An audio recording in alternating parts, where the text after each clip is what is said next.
Carto is a top-down puzzle and adventure game taking place in a fractured world that has been split into scattered islands. You play as Carto, a young girl separated from her grandmother, who's thrown into this world with a magical map that can change the landscape around her.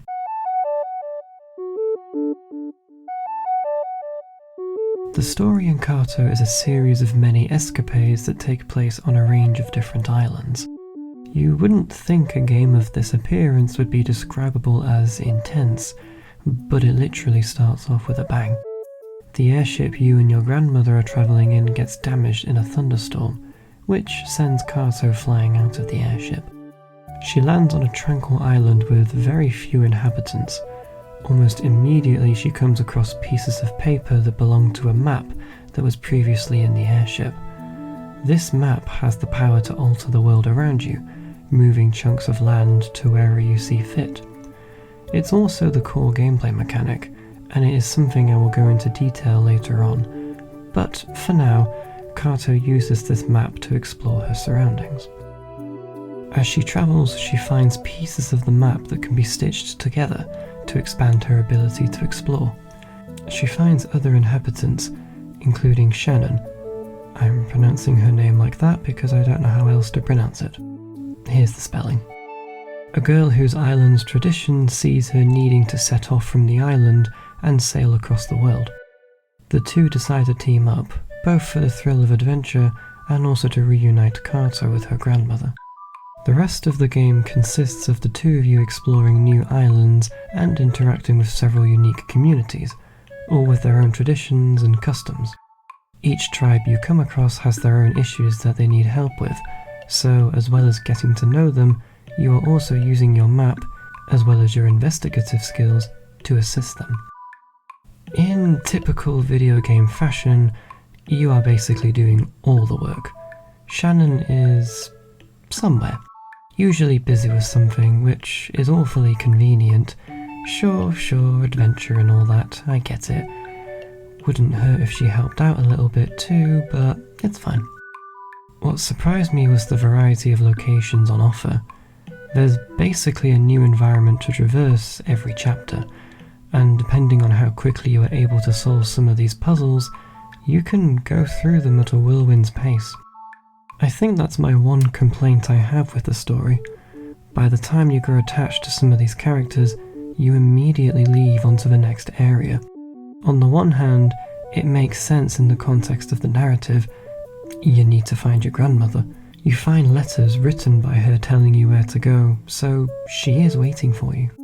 But on the other hand, at the time of writing and publishing this review, I have forgotten most of the characters already, even ones that I liked. It's not that they are forgettable either, quite the opposite actually. Each community is endearing, and you can see how their environments have shaped them into being the way that they are. But because I kept meeting new groups, I had a hard time remembering and appreciating them all equally. The visuals of Carto are probably my favourite aspect of the game overall. It almost feels reminiscent of a children's drawing, and I mean that as a compliment. It's playful and vibrant, and while details are minimal, its simple but effective approach to styling is incredibly wholesome and charming. It can be very relaxing to play, and a lot of that is thanks to the presentation. As I said before, each tribe you encounter is unique, but so too are the environments they live in. These communities live in their own biomes, which also means that they all have their own unique map features. The desert biome, for example, has shifting sands that change the appearance of your surroundings every time you enter. The volcanic region has tall mountains that can only be accessible by riding on a goat. The book tender lives in a library that is so comprehensive you can get lost if you're not careful. A lot of thought has gone into these locations, into how they look and feel, but also into how they are lived in.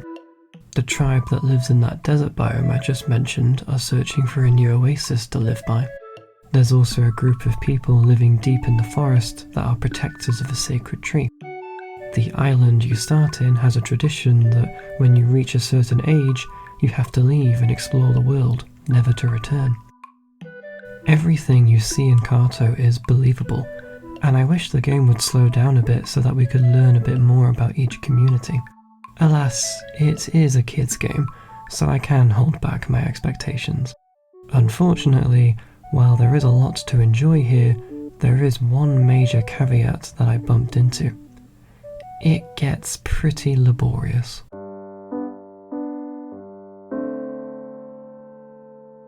So I have already mentioned that Carto has a map that she can use to alter the environment around her. This is the main feature the game has, and everything from a gameplay perspective revolves around it. Throughout the world you find pages. These are pages of the map that were torn up when the storm hit, so each piece you find has a segment of the world that can be used to your liking. Since it's a puzzle game, this is how you interact with Carto's many challenges. Once a page has been collected, you can position, rotate, and place a new section of land as if you are moving pieces of a puzzle. Once planted, you can explore it and uncover new items, meet new people, or progress onto the next stage of your journey. The more you venture through each environment, the more Carto finds ways to experiment with this system.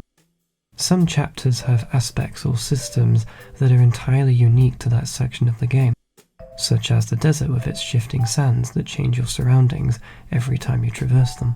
This was something I admired from the game, as it genuinely does try to keep its gameplay loop refreshing and exciting.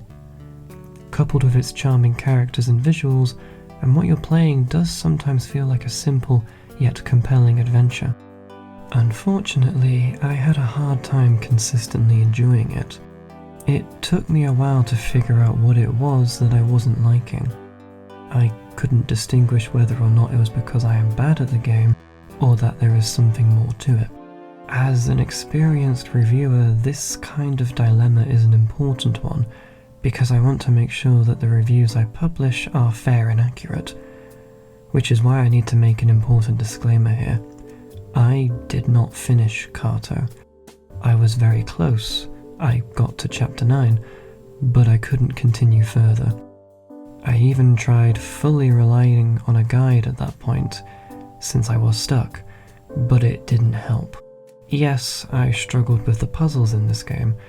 I found the game to be quite challenging, and I'm trying not to let that sour my opinion on the experience overall. A puzzle game being a challenge is obviously a good thing, but it wasn't just a struggle with the difficulty, I just wasn't enjoying myself. Puzzles should be fun to solve.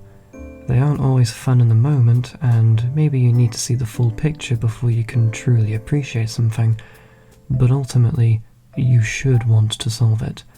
And that was the problem. I didn't want to, because I didn't care enough. Part of this is because the game goes on for too long, and doesn't keep itself feeling refreshing. It does introduce new things, but what it adds wasn't substantial enough for me.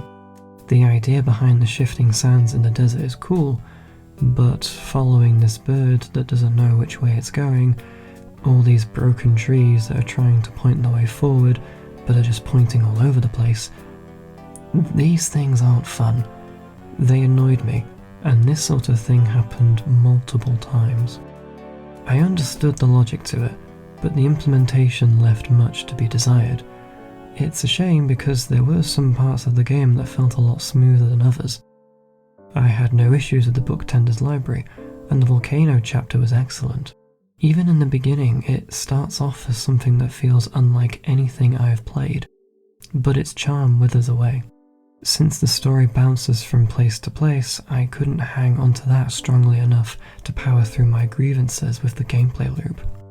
It has a lot of merit, but it's all let down by one simple thing. It's too repetitive, and it's because of this that I was left feeling uninspired and tired of it all.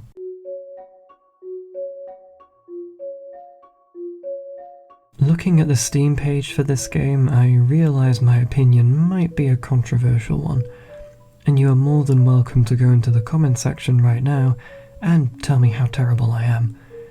If you had a fun time playing this, then I am very happy for you. Like I've said already, Carto has a lot going for it. It's wholesome, surprisingly witty, beautifully presented, and if you have a lot more patience than I have, you might get a lot more entertainment value out of it. I really wanted to like it a lot, and I'm not going to sit here and say it's a terrible game, because it's not. It's just frustrating, and my dissatisfaction with it stems from its repetitious gameplay loop that feels monotone compared to its colourful exterior. If you're an avid puzzle gamer, perhaps it'll be less wearisome for you. It wasn't for me, but even in spite of that sentiment, I still appreciated my time with Carto, and while I will recall its shortcomings, I will also vividly remember its vibrant charm. Thank you for watching. I'm going to conclude this video slightly differently to let you all know that I have a website. Well, I've had it for quite a long time now, but I'm planning on getting back to it. There's reviews, opinion pieces, backlog reports, and a lot more to come. I've got a few articles in the works that will be dropped simultaneously, so be sure to subscribe to my newsletter so you can get notified.